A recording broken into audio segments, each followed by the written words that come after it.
হুয়াল্লাহু আহাদ। আমি নবীজির সাথে এক জায়গায় রওনা করলাম। হঠাৎ নবীজি এক ব্যক্তিকে তেলাওয়াত করতে শুনলেন, কুল হুয়াল্লাহু আহাদ। এক ব্যক্তি তেলাওয়াত করতেছে কুল হুয়াল্লাহু আহাদ, এই সূরাটা তেলাওয়াত করতে শুনলেন। নবীজি বললেন ওয়াজাবাত। রাসূলুল্লাহ সাল্লাল্লাহু আলাইহি সাল্লাম বললেন ওয়াজিব হয়ে গিয়েছে। সুবহানাল্লাহ। আবু হুরায়রা রাদিয়াল্লাহু তাআলা আনহু বলেন, কুলতু মা ওয়াজাবাত ইয়া রাসূলুল্লাহ। ইয়া রাসূলুল্লাহ, কি ওয়াজিব হয়েছে? কিছুই তো বুঝলাম না, আপনার কাছে বুঝতে চাই ওয়াজিব হয়েছে কি, ওয়াজিব হয়েছে বুঝলাম না। একজনের তেলাওয়াত শুনলেন, শোনার পর বললেন ওয়াজিব হয়ে গিয়েছে। আল্লাহ নবী বললেন যে কুল হুয়াল্লাহু আহাদ পড়লো, আর আমি যার তেলাওয়াতটা শুনলাম তার জন্য ওয়াজাবাতিল জান্নাত, জান্নাত ওয়াজিব হয়ে গেছে। কুল হুয়াল্লাহ শুধু পড়েন এমন না, বিশ্বাসও করবেন। বলেন কুল হুয়াল্লাহ কার পরিচয়? কুল হুয়াল্লাহ কার গুণাবলী বর্ণনা? এই বিশ্বাস নিয়ে পড়বেন। রাসূল বলেন তার জন্য জান্নাত ওয়াজিব হয়ে গেছে। তাহলে এক নাম্বার জানলাম কুল হুয়াল্লাহু আহাদ যে মহব্বত করে তাকে আল্লাহ মহব্বত করে। কুল হুয়াল্লাহু আহাদ যে পড়বে ইয়াকিনের সাথে, বিশ্বাসের সাথে, আর এটার উপর যে অটল থেকে মৃত্যুবরণ করবে তার জন্য জান্নাত ওয়াজিব। 3 নাম্বার একটা বর্ণনা শোনেন, কুল হুয়াল্লাহু আহাদ পাঠককে জান্নাতে নিয়ে যাবে। কুল হুয়াল্লাহু আহাদ এটার মহব্বত, মানে এটার আপনি ভালোবাসেন, এই ভালোবাসাটাই আপনাকে জান্নাতে নিয়ে যাবে। আনসারী সাহাবী, নবীজি সাল্লাল্লাহু আলাইহি সাল্লাম ইমাম বানায়া দিস। আনাস রাদিয়াল্লাহু তাআলা আনহুর বক্তব্য, তিনি বলেন কানা রাজুলুম মিনাল আনসার ইয়াউম্মুনা। এক আনসারী সাহাবী আমাদের ইমামতি করে। আনসারী সাহাবী ইমামতি যখন করে তিনি শুধু কুল হুয়াল্লাহু আহাদ এই সূরাটা বেশি পড়ে, অন্যান্য সূরা পড়ে, তবে এই সূরাটাও উনি প্রতি নামাজে পড়ে। তো আমাদের মধ্যে বিজ্ঞ জনেরা তাকে বললেন, কি আপনি এত কুল হুয়াল্লাহ পড়েন কা? অন্য একটু সূরাও পড়েন মাঝে মাঝে, আপনি কুল হুয়াল্লাহ পড়েনি প্রত্যেক রাকাতে। তো তিনি জবাব দিলেন, শোনো তোমরা, আমি এটা প্রতি নামাজে এটা করবই। ইন আহবাবতুম, তোমরা যদি পছন্দ করো তাও আমি এটা করব। ওয়া ইন কারিহতুম, যদি অপছন্দ করো তাহলে আমি ছাড়া অন্য কাউরে ইমাম বানাও, কিন্তু আমারে যতদিন ইমাম রাখবা আমি অন্যান্য সূরা তো পড়বো, কুল হুয়াল্লাহু আহাদ এটাও পড়বো। এখন তোমরা মন চাইলে আমারে রাখো ইমাম হিসেবে, নাহলে অন্য একজন ইমাম রাখো। তো সাহাবীগণ জবাব দিলেন, না না না, আপনি তো আমাদের মাঝে অনেক সম্মানিত ব্যক্তি, আপনারে কিভাবে পাল্টাই আমরা? রাসূলুল্লাহ সাল্লাল্লাহু আলাইহি সাল্লামের কাছে এই ব্যাপারে অভিযোগ গেল, হুজুর তিনি তো এরকম করে। নবীজি ডাক দিলেন, মা হামালাকা আলা লুজুমি হাদিহিস সূরা ফি কুল্লি রাকআ, প্রত্যেক নামাজে এই সূরাটা তুমি আবশ্যক করে নাও কেন? সাহাবী জবাব দিলেন, ইন্নী উহিব্বু হাদিহিস সূরাতা ইয়া রাসূলুল্লাহ, হুজুর আমি এই সূরাটা ভালোবাসি। সুবহানাল্লাহ। নবীজি বললেন, হুব্বুকা ইয়াহা আদখালাকাল জান্নাহ, এই সূরার প্রতি তোমার যেই ভালোবাসা, এই ভালোবাসাই তোমাকে জান্নাতে প্রবেশ করায়া দিবে। এই সূরার প্রতি তোমার যেই ভালোবাসা, এই ভালোবাসা তোমাকে জান্নাতে প্রবেশ করায়া দিবে। তাহলে সূরা ইখলাস যে মহব্বত করবে আল্লাহ তাকে মহব্বত করবে। সূরা ইখলাস ইয়াকিনের সাথে বিশ্বাস করে যে পড়বে তার জন্য জান্নাত ওয়াজিব। সূরা ইখলাসের মহব্বত বান্দাকে জান্নাত পর্যন্ত পৌঁছায় দেয়। আল্লাহ আমল করার তৌফিক দান করেন। রাসূলুল্লাহ সাল্লাল্লাহু আলাইহি সাল্লামের সাহাবী নাম সাহাল ইবনে মুআজ। কি বললাম? সাহাল ইবনে মুআজ। এই সাহাল ইবনে মুআজ আল জুহানি রাদিয়াল্লাহু তাআলা আনহুর বর্ণনা, তিনি বলেন ক্বালা রাসূলুল্লাহ সাল্লাল্লাহু আলাইহি ওয়াসাল্লাম মান ক্বারাআ কুল হুয়াল্লাহু আহাদ হাত্তা ইয়াখতিমাহা 10 মাররাত, কোন ব্যক্তি যদি 10 বার কুল হুয়াল্লাহু আহাদ এই সূরাটা তেলাওয়াত করে, বানাল্লাহু লাহু কসরান ফিল জান্নাহ, আল্লাহ তার জন্য জান্নাতে একটা প্রাসাদ নির্মাণ করে দেন। أما بعد فأعوذ بالله من الشيطان الرجيم بسم الله الرحمن الرحيم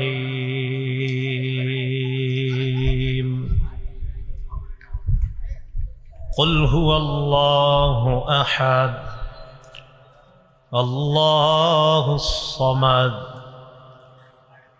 لم يلد ولم يولد ولم يكن له كفوا أحد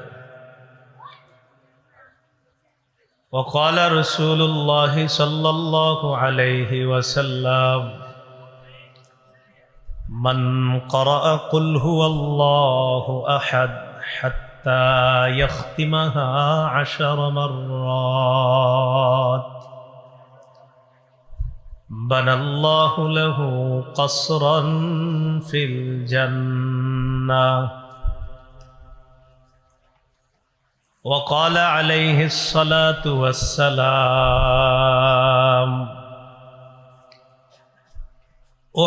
احشدوا فإني سأقرأ عليكم ثلث القرآن فحشد من حشد ثم خرج رسول الله صلى الله عليه وسلم فقرأ قل هو الله أحد ثم دخل فقال بعضنا لبعض قال رسول الله صلى الله عليه وسلم سأقرأ عليكم ثلث القرآن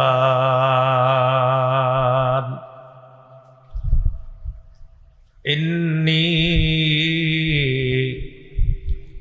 لأراها خبرا جاء من السماء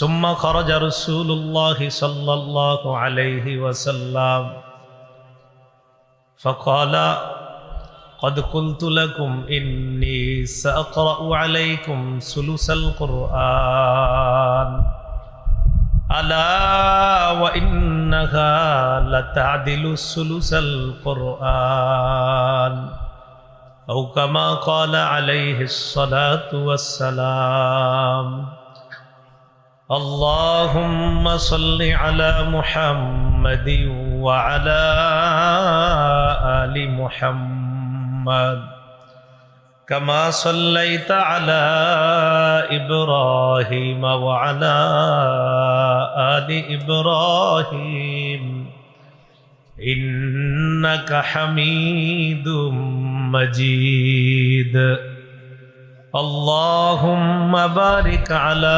محمد وعلى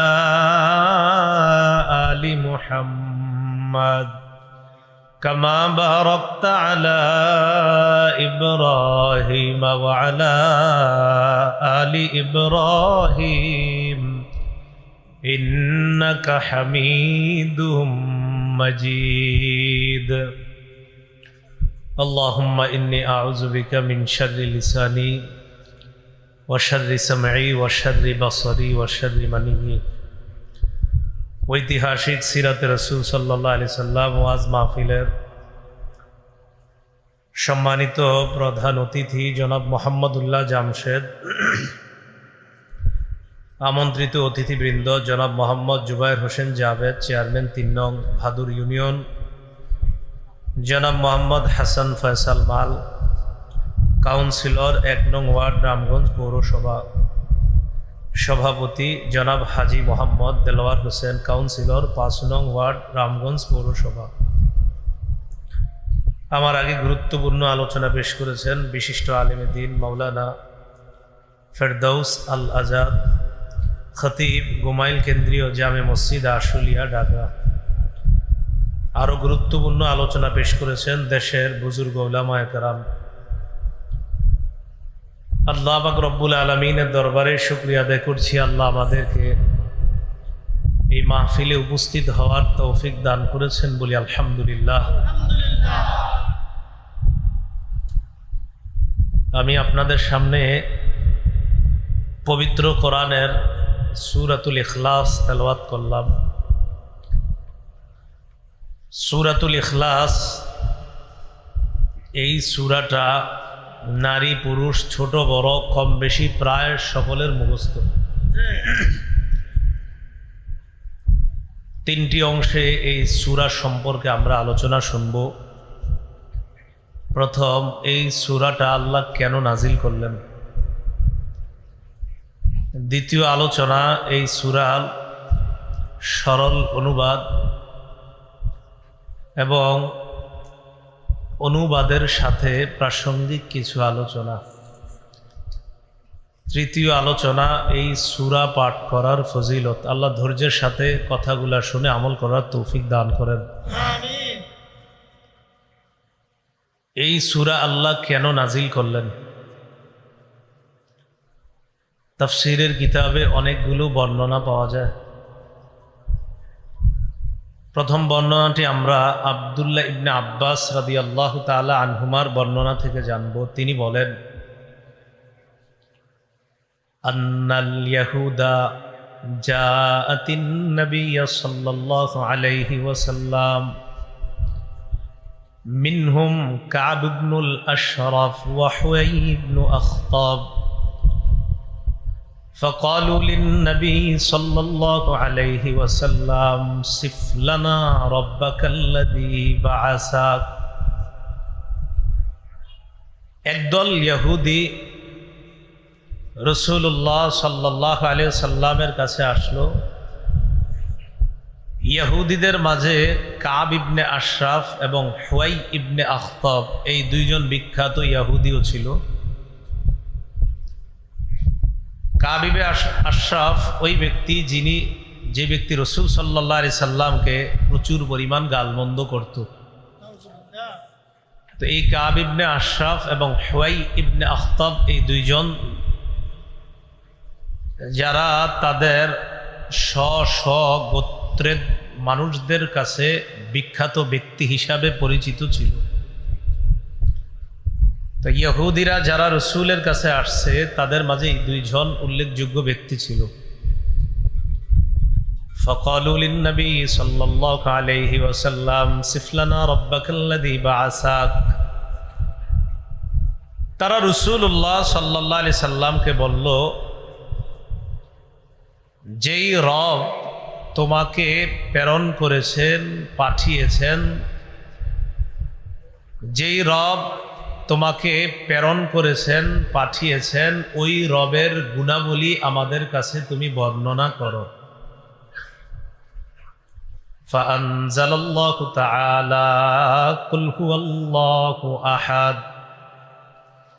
ইহুদিরা রাসূল সাল্লাল্লাহু আলাইহি সাল্লামের কাছে আল্লাহর গুণাবলী সম্পর্কে যখন জানতে চেয়েছে, আল্লাহ সূরা ইখলাস নাজিল করে নিজের গুণাবলী সম্পর্কে তাদেরকে জানিয়ে দিলেন। সুবহানাল্লাহ। এটা একটা বর্ণনা। দ্বিতীয় বর্ণনা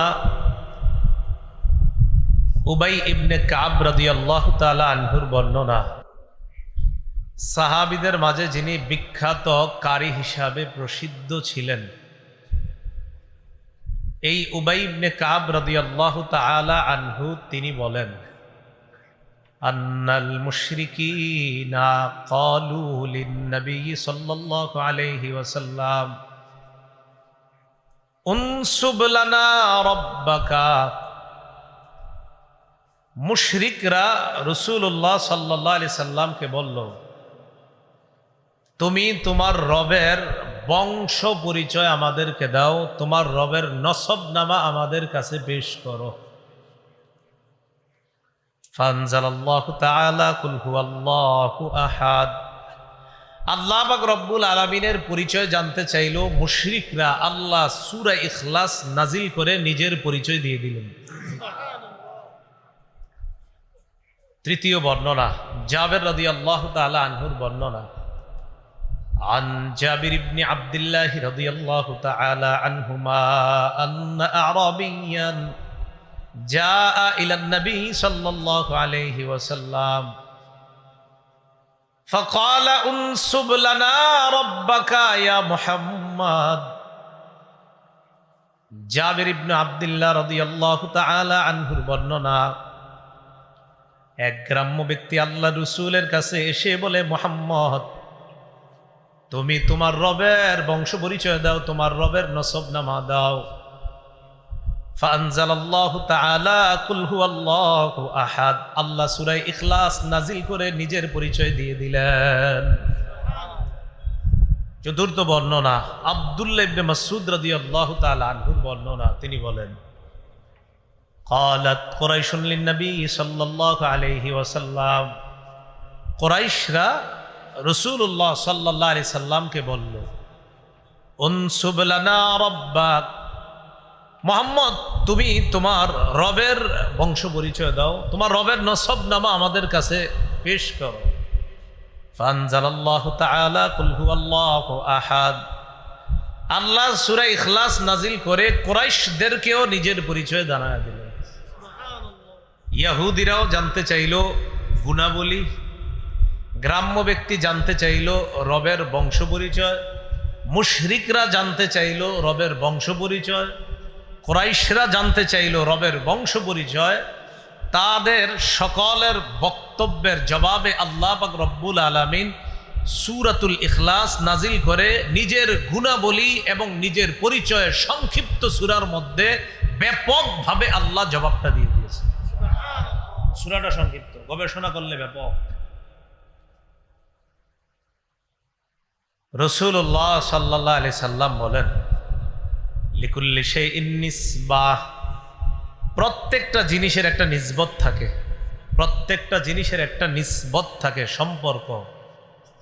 ওয়া নিসবাতুল্লাহ কুল হুয়াল্লাহু আহাদ, আল্লাহর নিসবত হলো কুল হুয়াল্লাহু আহাদ তথা সূরা ইখলাসটাই হলো আল্লাহর নিসবত।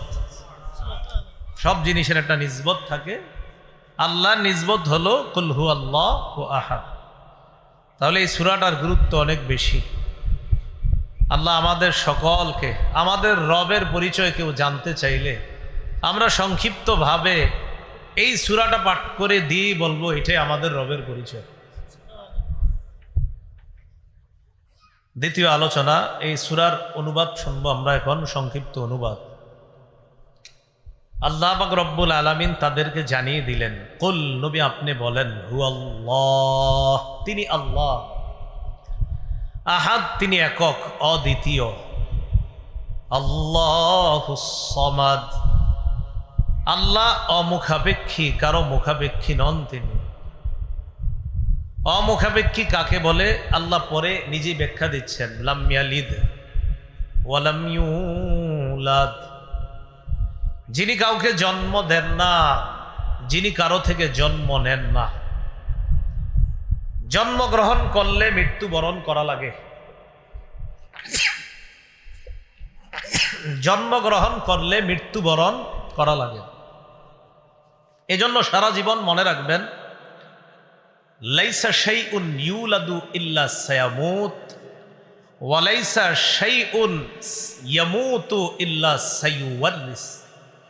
একটা মূলনীতি মনে রাখবেন, জন্ম মানেই মৃত্যু, আর মৃত্যু মানেই অন্য কাউকে উত্তরাধিকার বানানো। জন্মগ্রহণ করা মানেই মৃত্যুবরণ করতে হবে, আর মৃত্যুবরণ করার পর অন্য কাউকে তার উত্তরাধিকার বানাইতে হয়। এই মূল নীতি যখন আমাদের মনে থাকবে, তখন সাথে সাথে বলতে পারবো, ইন্নাল্লাহা আযজা ওয়া জাল্লা লা ইয়ামুত ওয়া লা ইউওয়ারিসু। আমরা মূলনীতি শিখলাম, জন্মগ্রহণ করা মানে মৃত্যুবরণ করা, আর মৃত্যুবরণ করা মানে উত্তরাধিকার বানানো। আল্লাহ কখনো মৃত্যুবরণ করবেন না, আর কাউকে আল্লাহ উত্তরাধিকারও বানান না। সুতরাং এজন্যই তিনি আল্লাহ, তিনি রব, তিনি আগেও ছিলেন, এখনো আছে, ভবিষ্যতে থাকবে, তার কখনো মরণ হবে না। বলেন তো, যিনি জন্ম নেয় তিনি কি করেন? মৃত্যুবরণ করেন। অথবা আল্লাহ তো জন্ম নেবেন, কারণ আল্লাহ তো মৃত্যুবরণ করেন না, তাই আল্লাহ জন্ম নেন না। তো আল্লাহ বললেন, লাম ইয়ালিদ ওয়া লাম ইউলাদ, যিনি জন্ম দেন না, কারো থেকে জন্ম নেন না। ওয়ালাম ইয়াকুল লাহু কুফুয়ান আহাদ, তার সমকক্ষ কেউ নাই। তাহলে বলেন তো, আল্লাহ কাউকে জন্ম দেন? কারো থেকে জন্ম নেন? কিন্তু মক্কার বেঈমানরা, কাফেররা, মুশরিকরা, আরো অন্যান্য অনেকে, তারা এই ভয়ঙ্কর কথা বলছে যে আল্লাহ পাক রব্বুল আলামিনের সন্তান আছে। সূরা মারিয়ামের ৮৮ নম্বর আয়াত থেকে ৯৫ নম্বর আয়াতে আল্লাহ বলেন, ওয়াকালু ইত্তাখাযার রহমানু ওয়ালাদা, তারা বলে দয়াময় আল্লাহ সন্তান গ্রহণ করেছে। বলেন নাউযুবিল্লাহ। তো আল্লাহ বলেন, লাকাদ জিতুম শাইআন ইদ্দা, তোমরা ভয়ঙ্কর একটা বিষয়ের অবতারণা করেছো। বলেন তো, কেউ যদি বলে আল্লাহর সন্তান আছে, এটা কি স্বাভাবিক বিষয় না ভয়ঙ্কর বিষয়? আল্লাহ বলে এটা কতটা ভয়ঙ্কর বিষয় জানো? তাকাদুস সামাওয়াতু ইয়াতাফাত্তারনা মিনহু ওয়া তানশাক্কুল আরদু ওয়া তাখিরুল জিবালু হাদ্দা। কেউ যখন বলবে যে আল্লাহর সন্তান আছে, তখন আসমান তার এই কথা শুই না ফেটে যাওয়ার উপক্রম হয়, জমিন বিদীর্ণ হওয়ার উপক্রম হয়, পাহাড়গুলা টুকরা টুকরা হওয়ার উপক্রম হয় ওই বান্দার এই কথা শুই না যে ছি ছি, এটা কেমন কথা বলে রবের ব্যাপারে। আসমান ফেটে যাইতে চায়, জমিন বিদীর্ণ হয়ে যেতে চায়, পাহাড়গুলা টুকরা টুকরা হয়ে যেতে চায়। কেন? কেউ যদি বলে আল্লাহর ছেলে আছে। তো আল্লাহ বলেন, আনদাউলির রহমানি ওয়ালাদা, এটা এই কারণে তারা দাবি করে দয়াময় আল্লাহর সন্তান আছে, এই দাবি তারা করে। বলি নাউযুবিল্লাহ। ওয়া মা ইয়ানবাগি লির-রহমানি আন ইয়াত্তাখিযা ওয়ালাদা, দয়াময় আল্লাহর জন্য এটা শোভা পায় না, আল্লাহ কোনো ছেলে গ্রহণ করবে, এটা আল্লাহর জন্য শোভা পায় না। ইন কুল্লু মান ফিস সামাওয়াতি ওয়াল আরদি ইল্লা আতির রহমানি আবদা, আসমান এবং জমিনের মাঝে যা আছে সবাই বান্দা হয়ে, গোলাম হয়ে, নত হয়ে আল্লাহর কাছে আসতে হবে। লাকাদ আহসাহুম ওয়া আদ্দাহুম আদ্দা, সব আল্লাহ গণনা করে রেখেছেন সঠিকভাবে, পুঙ্খানুপুঙ্খানুভাবে সব হিসাব আল্লাহ করে রেখেছেন। ওয়া কুল্লুহুম আতিহি ইয়াউমাল কিয়ামাতি ফারদা, কিয়ামতের ময়দানে সবাই একা একা আল্লাহর কাছে উপস্থিত হতে হবে। যে মানুষগুলা বলে আল্লাহ ছেলে গ্রহণ করেছেন, এদেরকে জানা দাও তাদের এই কথা শুই না আসমান ফেটে যেতে চায়, জমিন বিদীর্ণ হয়ে যেতে চায়, পাহাড়গুলা টুকরা টুকরা হয়ে যেতে চায়। আরো জানা দাও সবাই আমার কাছে গোলাম হয়ে আসতে হবে, বান্দা হয়ে আসতে হবে, কিয়ামতের ময়দানে একা একা আমার কাছে আসতে হবে। সেদিন আমি আল্লাহ যদি প্রশ্ন করে বসি, এই তুমি বলছো আমার ছেলে আছে, এটা কেন বললাম? এবার আল্লাহ দেখেন কি বলে, সূরা আনামের ১০১ নম্বর আয়াত, আন্না ইয়াকুনু লাহু ওয়ালাদু ওয়া লাম তাকুল লাহু সাহিবা। আল্লাহ বলে, আর এই কথা তারা কিভাবে বলে? কিভাবে আল্লাহ কোনো সন্তান হবে? আল্লাহ তো কোনো স্ত্রী গ্রহণ করেননি, কোনো স্ত্রী গ্রহণ করেননি। সন্তান হইতে হলে তো স্ত্রী লাগবে। আল্লাহ বলে, আন্না ইয়াকুনু লাহু ওয়ালাদ, আল্লাহর সন্তান হবে কিভাবে? ওয়ালাম তাকুল লাহু সাহিবা, আর আল্লাহর তো বিবি নাই, তো সন্তান আসবে কিভাবে? তোমরা এই কথা কিভাবে বলো? তো আল্লাহ বলেন, লাম ইয়ালিদ ওয়ালাম ইউলাদ, তিনি জন্ম দেন না, কারো থেকে তিনি জন্ম নেন না। তাহলে এটা হলো আল্লাহর ব্যাপারে আমাদের বিশ্বাস। বলেন, আল্লাহ তিনি এক, অদ্বিতীয়। আল্লাহ এক, অদ্বিতীয়। বলেন নবী, আপনি বলেন যে নবী আপনি বলেন তিনি আল্লাহ, তিনি একক, তিনি অদ্বিতীয়। আল্লাহুস সামাদ, আল্লাহ অমুখাপেক্ষী, আল্লাহ কারো মুখাপেক্ষী নন। লাম ইয়ালিদ, তিনি কাউকে জন্ম দেন না। ওয়ালাম ইউলাদ, তিনি কারো থেকে জন্ম নেন না। এতটুকু মনে থাকবে? এই সহজ অনুবাদগুলো তো একটু মুখস্থ রাখা দরকার, তো সহজ। ওয়ালাম ইয়াকুল্লাহু কুফুয়ান আহাদ, আল্লাহর সমকক্ষ নাই। আল্লাহর কি নাই? কোনো সমকক্ষ নাই। এ হলো সরল অনুবাদ। এই সূরা যারা পাঠ করবে, পাঠ করার ফজিলত 1 নাম্বার, এই সূরাটা এমন এক সূরা, এই সূরাকে যদি কেউ মহব্বত করে আল্লাহ তাকে মহব্বত করবে। আম্মা জান আয়েশা সিদ্দিকা রাদিয়াল্লাহু তাআলা আনহার বর্ণনা,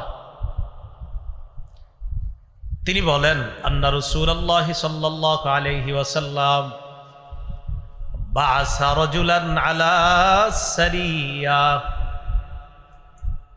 রাসূলুল্লাহ সাল্লাল্লাহু আলাইহি সাল্লাম এক ব্যক্তিকে নেতা বানিয়ে, আমির বানিয়ে এক যুদ্ধের ময়দানে পাঠাইলেন।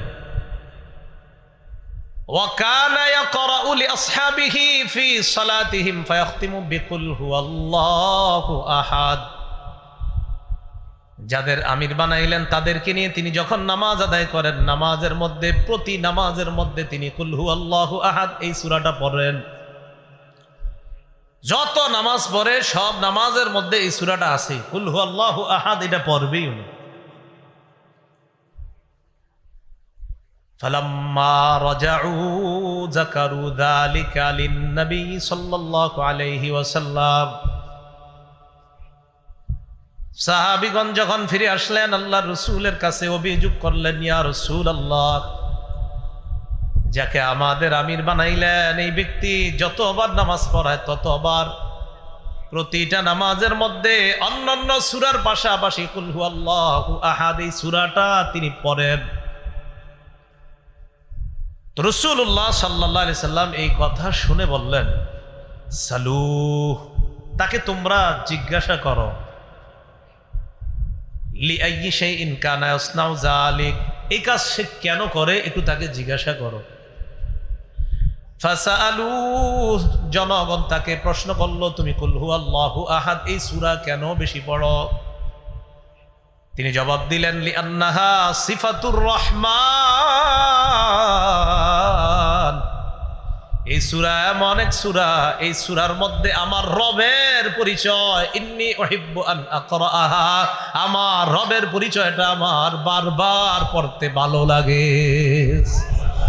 এটাতে আমার রবের গুণাবলী আছে, আমার বারবার এটা পড়তে খুব ভালো লাগে যে আমার রব বলছে, বলো তিনি আল্লাহ, তিনি একক, তিনি অদ্বিতীয়, তিনি অমুখাপেক্ষী, তিনি কাউকে জন্ম দেন না, কারো থেকে জন্ম নেন না, তার সমকক্ষ কেউ নাই, আমার বারবার বলতে পড়তে খুব ভালো লাগে।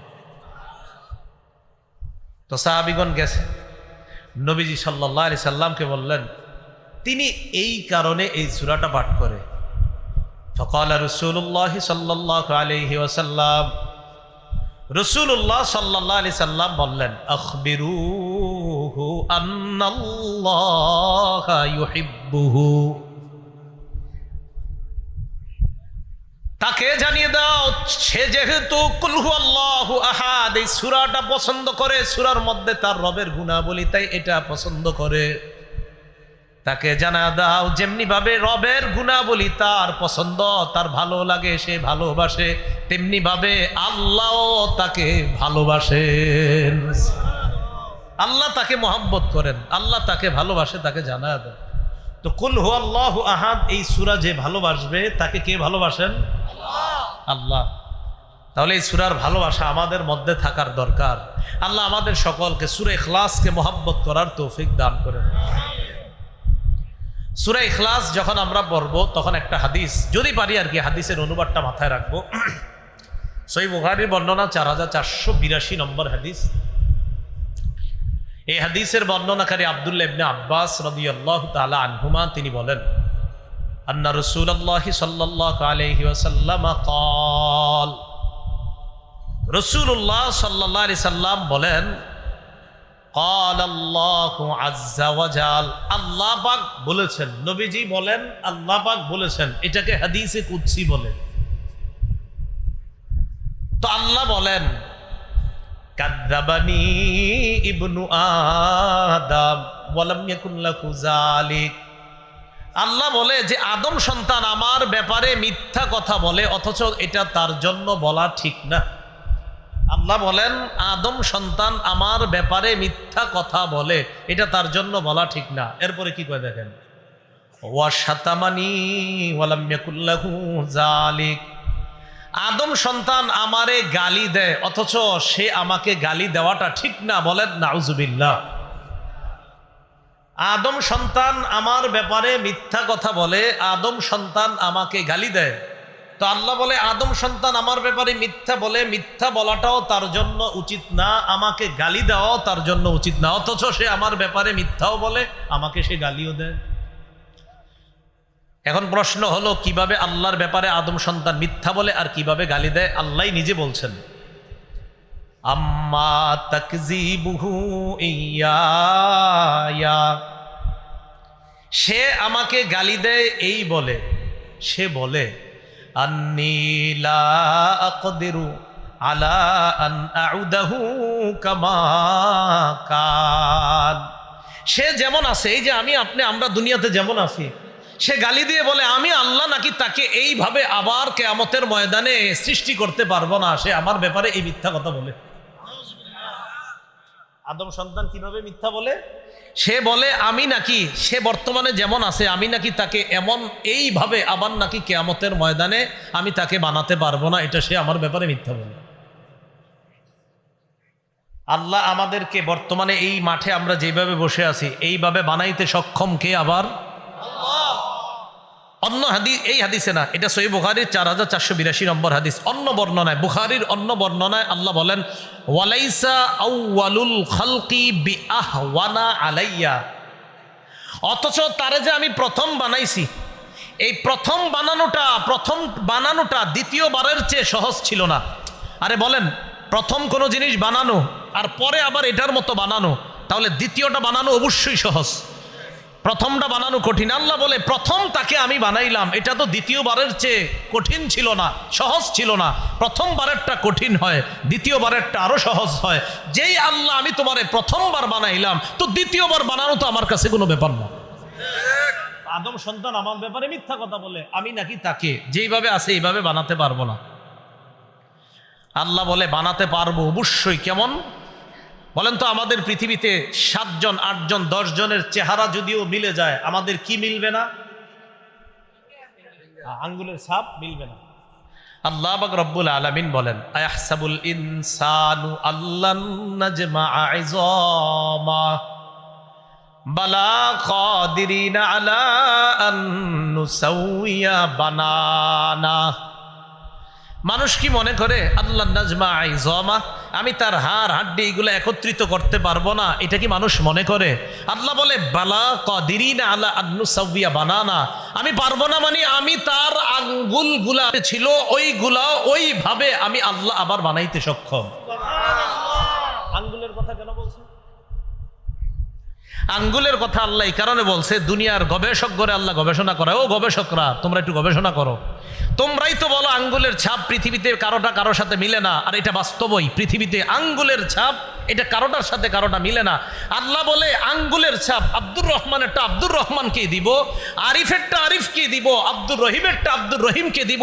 যেই আল্লাহ আমি আঙ্গুলটা অবিকল ওইটাই দিতে পারি, বাকিটা দেওয়া তো আমার জন্য কোনো ব্যাপার না। এটাই আল্লাহ বললেন কাজ্জাবানি ইবনু আদম, আদম সন্তান আমার ব্যাপারে মিথ্যা কথা বলে। সে বলে আমি সক্ষম না, যাক তাকে সে বর্তমানে যেভাবে আছে এইভাবে নাকি তাকে বানাইতে আমি সক্ষম না, এটা সে আমার ব্যাপারে মিথ্যা কথা বলে। বলেন তো আমরা যেইভাবে আছি অবিকল এইভাবে বানাইতে একমাত্র যিনি সক্ষম তিনি কে? আল্লাহ। আর গালি কিভাবে দেয়? আল্লাহ বলে ওয়া আম্মা শাতামুহু ইয়া فقوله لي ولد سبحاني أن أتخذ صاحبة ولا ولدا। সে আমাকে এইভাবে গালি দেয়, সে বলে আমার নাকি ছেলে আছে, সে বলে আমার নাকি সন্তান আছে। তাহলে বলেন তো কেউ যদি বলে আল্লাহর সন্তান আছে, এটা আল্লাহকে কি করা? গালি দেওয়া। আদম সন্তান আমারে গালি দেয় এইভাবে, সে বলে আমার নাকি সন্তান আছে, অথচ আমি আল্লাহ স্ত্রী এবং সন্তান গ্রহণ করা থেকে পুত পবিত্র। বলেন আমাদের রব সন্তান গ্রহণ করা আর স্ত্রী গ্রহণ করা থেকে কি পুত পবিত্র। এটা আমাদের বিশ্বাস। বলেন এটা আমাদের বিশ্বাস। তাহলে আল্লাহ আমাদের সকলকে কথাগুলো বোঝার তৌফিক দান করেন। তাহলে বলেন তো আমরা যেইভাবে আসি এইভাবে আমাদেরকে অবিকল আমাদের আঙ্গুলের যে ছাপ আমরা দিই, এই ছাপ সহ ওই আঙ্গুল দিয়ে আমাদেরকে বানাতে পারেন একমাত্র আল্লাহ। আচ্ছা, যিনি জন্ম দেন না, যিনি কারো থেকে জন্ম নেন না, তিনি কে? যার সমকক্ষ কেউ নেই, তিনি কে? মূলনীতিটা বলেন তো। যিনি জন্ম গ্রহণ করেন তিনি মৃত্যুবরণ করেন, যিনি মৃত্যুবরণ করেন তিনি উত্তরাধিকার সাব্যস্ত করেন। তো সুতরাং যিনি মৃত্যুবরণ করেন না তিনি জন্ম নেন না। বলেন তো কে মৃত্যুবরণ করে না, করবে না? আল্লাহ। মাশাআল্লাহ। রাসূলুল্লাহ সাল্লাল্লাহু আলাইহি সাল্লামের সাহাবী আবু হুরায়রা রাদিয়াল্লাহু তাআলা আনহুর বর্ণনা, রাসূলুল্লাহ সাল্লাল্লাহু আলাইহি সাল্লামের সাথে এক জায়গায় তিনি রওনা করলেন। আবু হুরায়রা বলেন, আকবালতু মা'আন নবী সাল্লাল্লাহু আলাইহি ওয়াসাল্লাম ফাসামি'a রাজুলান ইয়াকরাউ কুল হুয়াল্লাহু আহাদ। আমি নবীজির সাথে এক জায়গায় রওনা করলাম, হঠাৎ নবীজি এক ব্যক্তিকে তেলাওয়াত করতে শুনলেন কুল হুয়াল্লাহু আহাদ। এক ব্যক্তি তেলাওয়াত করতেছে কুল হুয়াল্লাহু আহাদ, এই সূরাটা তেলাওয়াত করতে শুনলেন। নবীজি বললেন ওয়াজাবাত। রাসূলুল্লাহ সাল্লাল্লাহু আলাইহি সাল্লাম বললেন ওয়াজিব হয়ে গিয়েছে। সুবহানাল্লাহ। আবু হুরায়রা রাদিয়াল্লাহু তাআলা আনহু বলেন কুলতু মা ওয়াজাবাত ইয়া রাসূলুল্লাহ। ইয়া রাসূলুল্লাহ, কি ওয়াজিব হয়েছে? কিছুই তো বুঝলাম না, আপনার কাছে বুঝতে চাই ওয়াজিব হয়েছে কি, ওয়াজিব হয়েছে বুঝলাম না। একজনের তেলাওয়াত শুনলেন, শোনার পর বললেন ওয়াজিব হয়ে গিয়েছে।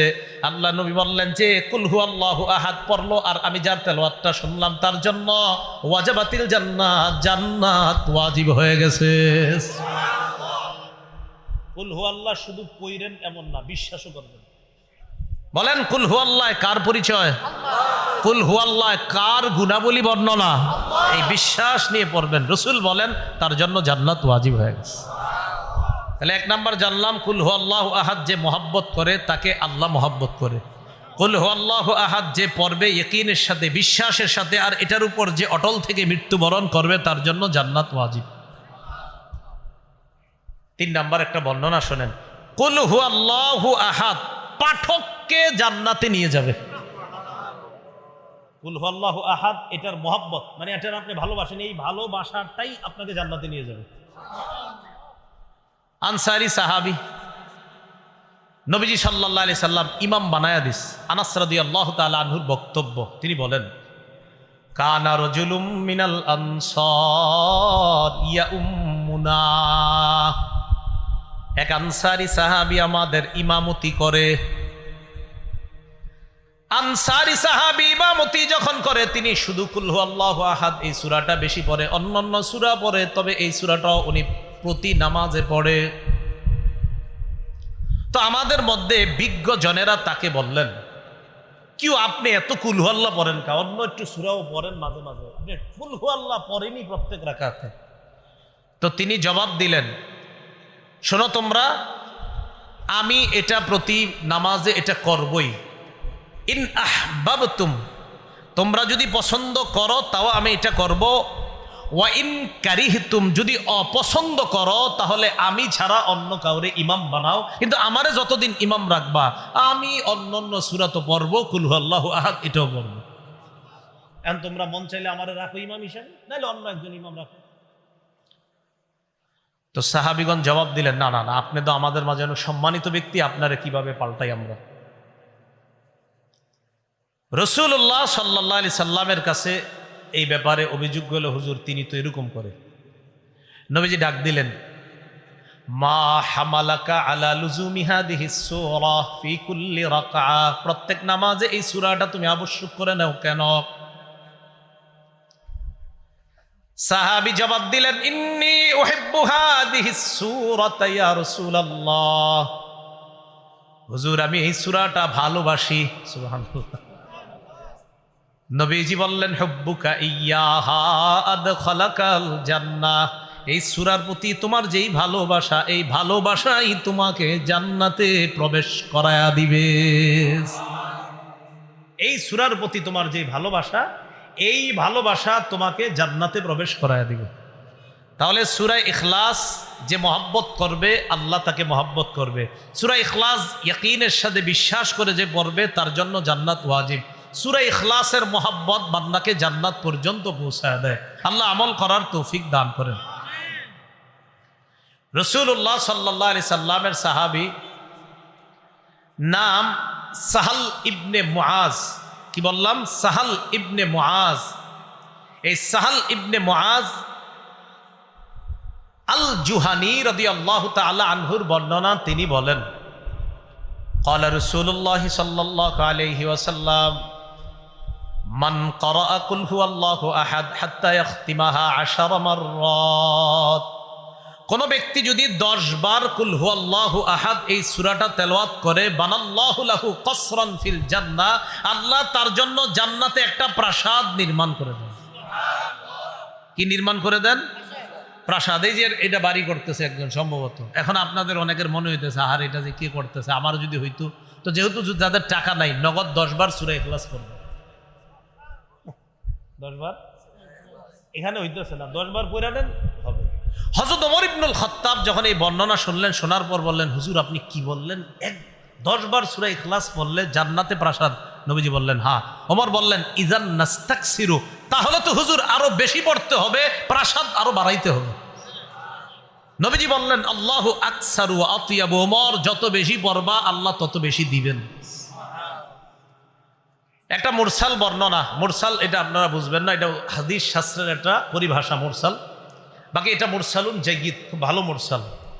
এই মুরসাল বর্ণনার বর্ণনাকারী সাঈদ ইবনুল মুসাইয়্যিব রাহিমাহুল্লাহ, তিনি বলেন ক্বালা রাসূলুল্লাহ সাল্লাল্লাহু আলাইহি ওয়াসাল্লাম মান ক্বারাআ কুল হুয়াল্লাহু আহাদ 10 মাররাত বানাল্লাহু লাহু কসরান ফিল জান্নাহ, কোন ব্যক্তি যদি 10 বার সূরা ইখলাস পাঠ করে তার জন্য জান্নাতে আল্লাহ একটা প্রাসাদ নির্মাণ করে দেয়। ওয়া মান ক্বারাআহা 20 মাররাতান বানাল্লাহু লাহু কসরাইনি ফিল জান্নাহ, কোন ব্যক্তি যদি 20 বার সূরা ইখলাস তেলাওয়াত করে আল্লাহ তার জন্য জান্নাতে 2টা প্রাসাদ নির্মাণ করে দেয়। ওয়া মান ক্বারাআহা 30 মাররাতান, কোন ব্যক্তি যদি 30 বার কুল হুয়াল্লাহু আহাদ পড়ে বানাল্লাহু লাহু সালাসাতা কুসুরিন ফিল জান্নাহ, আল্লাহ তার জন্য জান্নাতের মধ্যে 3টা প্রাসাদ নির্মাণ করে দেয়। তাহলে 10 বারে একটা প্রাসাদ, 20 বারে 2টা প্রাসাদ, আর 30 বার যদি কেউ পড়ে তার জন্য আল্লাহ জান্নাতে 3টি প্রাসাদ নির্মাণ করে দেন।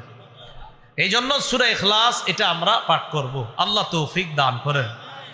রাসূলুল্লাহ সাল্লাল্লাহু আলাইহি সাল্লাম সাহাবীদেরকে বললেন আয়াজিজু আহাদুকুম আন ইয়াকরা সুলুসাল কুরআন ফি কুল্লি লাইলা, তোমাদের কেউ কি অক্ষম প্রতি রাতে কোরআনের 1/3 তোমরা তেলাওয়াত করে ঘুমাবা? এটা কি তোমাদের মধ্যে কেউ অক্ষম, অপারগ, কেউ কি পারবে না এটা?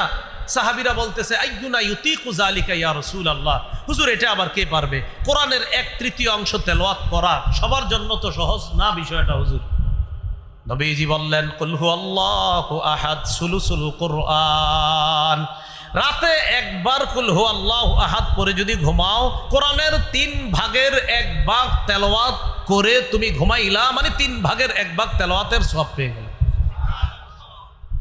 রাসূলুল্লাহ সাল্লাল্লাহু আলাইহি সাল্লামের সাহাবী আবু হুরায়রা রাদিয়াল্লাহু তাআলা আনহুর বর্ণনা, রাসূল সাল্লাল্লাহু আলাইহি সাল্লামের সাহাবী মুআজ ইবনে উবাইদুল্লাহর বর্ণনা, মুআজ ইবনে উবাইদুল্লাহ ইবনে খুবাইব তার বর্ণনা, তিনি বলেন ইনতাজারনা রাসূলুল্লাহ সাল্লাল্লাহু আলাইহি ওয়াসাল্লাম ইউসাল্লি বিনা, আমরা অপেক্ষা করতে লাগলাম রাসূল আসবে, আয়েশা আমাদেরকে নামাজ পড়াবেন। তো রাসূলুল্লাহ সাল্লাল্লাহু আলাইহি সাল্লাম আমাদের কাছে আসলেন, আসার পর আমাকে বললেন কুল, তুমি বলো। বলেন তো নবীজি সাহাবীকে কি বললেন? তুমি বলো। না আপনাদেরকে আমি বললাম, আপনারা বলেন, বলেন তো কি বলেন? মানে আপনি দুইটাই বুঝছেন, ঠিক না? তো নবীজি সাহাবিকে বলেন কুল, তুমি বলো। তো সাহাবি কয় ফাসাকাত, তো আমি চুপ রইলাম। যেমন আপনাদের মাঝে অনেকে চুপ ছিল, মানে বুঝে না আসলে কি কইতাছে, মানে আমরা বলবো মানে কি বলবো, ঠিক সাহাবিও বুঝতে পারেন নাই। নবীজি বলে তুমি বলো, সাহাবি কয় সাকাত, তো চুপ রইলাম। নবীজি আবার বললেন কুল, বলো। সাহাবি সাহস করে কয় আমি বললাম মা আকুল, হুজুর কি কমু। তা আপনাদেরকে বললাম বলেন, আপনারা এখন বলেন কি বলবো বলেন। হ্যাঁ, সাহাবিকে বললেন তুমি বলো। সাহাবি বলে হুজুর কি বলবো। নবীজি বললেন কুল কুল হুয়াল্লাহু আহাদ, তুমি বলো কুল হুয়াল্লাহু আহাদ ওয়াল মুআউযিযাতাইন সালাসা। তুমি বলো কুল হুয়াল্লাহু আহাদ, কুল আউযু রাব্বিল ফালাক, কুল আউযু বিরাব্বিন নাস, প্রত্যেকটা 3 বার করে বলেন। প্রত্যেকটা কয়বার করে? তাকফিকা ফি কুল্লি ইয়াউমিন মাররাতাইন, ফজরের পরে একবার, মাগরিবের মানে ফজরের পরে 3 বার, প্রত্যেকটা 3 বার করে 9 বার, মাগরিবের পরে 3 বার করে 9 বার। নবীজি বলেন এই আমলটা যদি প্রতিদিন 2 বার করো, 2 বার মানে 2 বেলা, ফজরের পর 1 বেলা, মাগরিবের পর আরেক বেলা, ফজরের নামাজের পর 3 বার কুল হু আল্লাহ, 3 বার ফালাক, 3 বার নাস, মাগরিবের পর 3 বার কুল হু আল্লাহ, 3 বার ফালাক, 3 বার নাস। নবী বলেন তাকফিকা ফি কুল্লি ইয়াউম, এই 3টা সূরা তুমি যে পড়লা 3 বার করে, সারা দিন বিপদ আপদ থেকে বাঁচার জন্য যথেষ্ট হয়ে যাবে। বাচ্চারা তো পারে না, এদেরকে কি করবেন, স্কুলে মাদ্রাসায় পাঠানোর সময় আপনি নিজে পড়ে ফুদিয়ে দিবেন, আর যারা পারে ওদেরকে মুখ দিয়ে বলাবেন এই বলো, 3 বার করে এটারে পড়াবেন, তারপর এটারে মাদ্রাসা স্কুলে পাঠাবেন। আল্লাহ আমল করার তৌফিক দান করেন। রাসূলুল্লাহ সাল্লাল্লাহু আলাইহি সাল্লামের সাহাবী আবু হুরায়রা রাদিয়াল্লাহু তাআলা আনহুর বর্ণনা, তিনি বলেন খরাজান নবী সাল্লাল্লাহু আলাইহি ওয়াসাল্লাম, আল্লাহ রসুল ঘর থেকে বের হলেন। বের হওয়ার পর বললেন ওহ শুধু, এই তোমরা কাছাকাছি এসে বসো। কি করো তোমরা? কাছাকাছি এসে বসো। মসজিদের মধ্যে অনেক সময় দেখবেন ইমান ইকিনের কথা যখন বলে, যিনি বলে তিনি বলেন ভাই আমরা একটু আগায়া বসি, কাছে কাছে বসি, জমে জমে বসি, বলে না? তো নবীজি বললেন তোমরা একটু কাছে কাছে বসো, জমে জমে বসো। তার মানে এরা যারা বলে এটা মসজিদের মধ্যে, এটাও সুন্নাহ, এই বলাটা এটা কোনো হাদিস কোরআনের বিরোধী না। নবীজিও সাহাবীদেরকে মাঝে মাঝে গুরুত্বপূর্ণ আলোচনা করার জন্য বলতেন কাছে কাছে জমে জমে বসো। ফাহুশিদা মান হুশিদা, যারা আসার তারা নবীর কাছে আসলেন। আসার পর আল্লাহ নবী বললেন ফা ইন্নী সাআকরাউ আলাইকুম সুলুসাল কুরআন, নবীজি বললেন কাছে কাছে বসো, আমি তোমাদেরকে আজকে কোরআনের 3 ভাগের 1 ভাগ পড়ে শোনাবো। কি শোনাবো? কোরআনের 3 ভাগের 1 ভাগ। 10 পারা পড়তে কতক্ষণ লাগবে? অনেক সময় লাগবে। আমি তোমাদেরকে 3 ভাগের 1 ভাগ পড়ে শোনাবো। সাহাবারা আল্লাহ নবীর কাছে যাওয়ার পর আল্লাহ নবীর সামনে বসলেন। বসার পর নবীজি পড়লেন কুল হুয়াল্লাহু আহাদ, নবীজি পড়লেন কুল হুয়াল্লাহু আহাদ, এই সূরাটা পড়লেন। পড়ার পর সুম্মা দাখলা, আবার ঘরে ঢুকে গেছে। তো সাহাবীরা একজন আরেকজনকে কয় কি ব্যাপার, নবীজি না বললেন আমাদের সামনে নাকি কোরআনের 3 ভাগের 1 ভাগ পড়বে, কই সামান্য 3টা কি পড়লেন সূরা, 3টা আয়াত পড়ে আবার চলে গেলেন কোথায়? নবীজি তো 3 ভাগের 1 ভাগ পড়ার কথা, পড়লো না তো। কয় মনে হয় আসমান থেকে কোনো কিছু আসবে, তারপর হয়তো জানাবে আমাদেরকে। এটা সাহাবীরা একজন আরেকজনকে কয় ইন্নী লা আরাহা খাবরাম মিনাস সামাই জাআ, যে মনে হচ্ছে আসমানের কোনো সংবাদ আসবে, তারপর জানাবে। সাহাবীরা একে অপরকে এই কথাগুলো বলতেছে। ইতিমধ্যে নবীজি বের হলেন। বের হওয়ার পর বললেন আচ্ছা আমি কি বলছি তোমাদেরকে? আমি বলেছিলাম কোরআনের 3 ভাগের 1 ভাগ পড়ে শোনাবো, এই কথা আমি তোমাদেরকে বলেছিলাম। তো সাহাবীগণ তো মন দিয়ে শুনতেছে। নবীজি বলেন আমি তোমাদের সামনে কুল হুয়াল্লাহ সূরাটা পড়েই তো ঘরে গিয়েছিলাম। এই যে কুল হুয়াল্লাহ আমি পড়েছিলাম, ইন্নাহা লা তা'দিলু সুলুসাল কোরআন, এই সূরাটাই কোরআনের 3 ভাগের 1 ভাগ। তো কুল হুয়াল্লাহু আহাদ একবার যদি কেউ তেলাওয়াত করে, আল্লাহ তাকে কোরআনের 3 ভাগের 1 ভাগ তেলাওয়াত করার সওয়াব দান করে।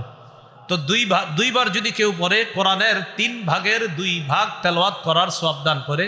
কেউ যদি 3 বার পড়ে, আল্লাহ তাকে কোরআনের 3 ভাগ মানে কোরআনের পুরা 3 ভাগ পড়ার সওয়াব আল্লাহ তার আমল নামায় লিপিবদ্ধ করে দেয়। এখন এই কুল হুয়াল্লাহু আহাদ এই সূরাটা আমরা নামাজের মধ্যে আমল করতে পারি। বিশেষ করে মাগরিবের 2 রাকাত সুন্নতে প্রথম রাকাতে কুল ইয়া আইয়ুহাল কাফিরুন এই সূরাটা আর মাগরিবের নামাজের সুন্নতের দ্বিতীয় রাকাতে কুল হুয়াল্লাহু আহাদ। ফজরের নামাজের সুন্নতের প্রথম রাকাতে কুল ইয়া আইয়ুহাল কাফিরুন। ফজরের সুন্নতের দ্বিতীয় রাকাতে কুল হুয়াল্লাহু আহাদ। রাসূলুল্লাহ সাল্লাল্লাহু আলাইহি সাল্লাম মসজিদে গেলেন, যাওয়ার পর দেখলেন এক সাহাবী ফজরের নামাজের সুন্নত পড়তেছে, ফজরের নামাজের সুন্নত পড়তেছে। সুন্নতের প্রথম রাকাতে পড়তে লাগলেন কুল ইয়া আইয়ুহাল কাফিরুন। এই সূরাটা পড়তে লাগলেন প্রথম রাকাতে। তো যখন প্রথম রাকাতে এই সূরাটা পড়তে লাগলেন, নবীজি তার পাশ দিয়ে গেলেন, যাওয়ার পর রাসূলুল্লাহ সাল্লাল্লাহু আলাইহি সাল্লাম তার পাশ দিয়ে গেলেন। আর যখন শুনলেন যে এই ব্যক্তি কুল ইয়া আইয়ুহাল কাফিরুন এটা পড়তেছে, তো রাসূলুল্লাহ সাল্লাল্লাহু আলাইহি সাল্লাম বললেন, এই ব্যক্তি আল্লাহর একত্ববাদ স্বীকার করে নিয়েছে, আল্লাহ ছাড়া অন্য যারা আছে তথা শিরক থেকে নিজেকে বাঁচিয়ে নিয়েছে। কোন সূরা পড়ছে? কুল ইয়া আইয়ুহাল কাফিরুন। এরপর আবার যাইতেছে, দেখে দ্বিতীয় রাকাতে পড়ে কুল হুয়াল্লাহু আহাদ এই সূরাটা। নবীজি বললেন, হাদা রাজুলুন ক্বাদ আরাফা রাব্বাহ। মাশাআল্লাহ, এই ব্যক্তি এমন এক সূরা পড়ছে যেই সূরা পড়ার কারণে, পড়ার মাধ্যমে বোঝা যায় এই ব্যক্তি তার রবকে চিনতে পারছে। তাহলে ফজরের নামাজের সুন্নতে প্রথম রাকাতে কুল ইয়া আইয়ুহাল কাফিরুন, আর দ্বিতীয় রাকাতে কুল হুয়াল্লাহু আহাদ। আর মাগরিবের সুন্নতের প্রথম রাকাতে কুল ইয়া আইয়ুহাল কাফিরুন, আর দ্বিতীয় রাকাতে কুল হুয়াল্লাহু আহাদ। এই আমলটা করা। তাহলে সূরা ইখলাসের এই আমলটা আমরা সবাই করব তো ইনশাআল্লাহ। সূরা ইখলাসের যে কথাগুলা বলা হলো, আমরা যারা পারি 3 বার প্রতি রাতে ঘুমের সময় পড়ব। আর যারা পারি ইনশাল্লাহ আমরা 10 বার যদি পড়ি তাহলে জান্নাতে একটা প্রাসাদ নির্মাণ করবে, যেটা আমরা জানতে পারলাম। তো এই আমলগুলা ইনশাআল্লাহ আমরা করার চেষ্টা করব। আল্লাহ তৌফিক দান করেন। আল্লাহ পাক রব্বুল আলামিন আমাদের সকলকে একত্ববাদের স্বীকার করে, আল্লাহর একত্ববাদের স্বীকার, এই একত্ববাদের বিশ্বাস নিয়ে আল্লাহর পরিচয় নিয়ে যেন আমরা কবরে যাইতে পারি, আল্লাহ তৌফিক দান করেন। আমিন। ওয়া আখিরু দাওয়ানা আনিল হামদুলিল্লাহি রাব্বিল আলামিন। আল্লাহুম্মা সাল্লি আলা মুহাম্মাদ ওয়া আলা আলি মুহাম্মাদ কামা সাল্লাইতা আলা ইব্রাহিম ওয়া আলা আলি ইব্রাহিম ইন্নাকা হামিদুম মাজিদ। كما باركت على إبراهيم وعلى آل إبراهيم إنك حميد مجيد. الحمد لله رب العالمين والعاقبة للمتقين والصلاة والسلام على سيد الأنبياء والمرسلين وعلى آله وأصحابه أجمعين. ربنا ظلمنا أنفسنا وإن لم تغفر لنا وترحمنا لنكونن من الخاسرين. رب ارحمهما كما ربياني صغيرا. মাবুদ মেহেরবান, মাওলা মেহেরবানি করে জীবনের সমস্ত গুনাহ খাতাগুলো মাফ করে দেন। আল্লাহ এই মাহফিলকে আপনি কবুল করে নেন। আল্লাহ যাবতীয় বিপদ আপদ থেকে আমাদেরকে আপনি হেফাজত করেন। আল্লাহ মাহফিলে যারা অর্থ দিয়ে শ্রম দিয়ে সহযোগিতা করেছে, মাওলা মেহেরবানি করে তাদের অর্থ শ্রম আপনি কবুল করে নেন। আল্লাহ আমাদের দোয়া আপনি কবুল করেন। রব্বানা তাকাব্বাল মিন্না ইন্নাকা আনতাস সামিউল আলিম ওয়া তুব আলাইনা ইন্নাকা আনতাত তাওয়াবুর রহিম। ওয়া সাল্লাল্লাহু তাআলা আলা খাইরি খালকিহি মুহাম্মদ ওয়া আলা আলিহি ওয়া আসহাবিহি আজমাইন। সুবহান রাব্বিকা রাব্বিল ইজ্জাতি আম্মা ইয়াসিফুন ওয়া সালামুন আলাল মুরসালিন। আলহামদুলিল্লাহি রাব্বিল আলামিন। আসসালামু আলাইকুম।